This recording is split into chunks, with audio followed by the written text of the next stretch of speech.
श्रीहरी जगत पिता दूर करी तो व्यथा, ऐका सत्यनारायणाची कथा।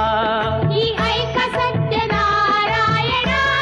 कथा, ही ऐका सत्यनारायणाची कथा। उल्कामुख राजा होता महाथोर, तयाची पत्नी होती सुंदर।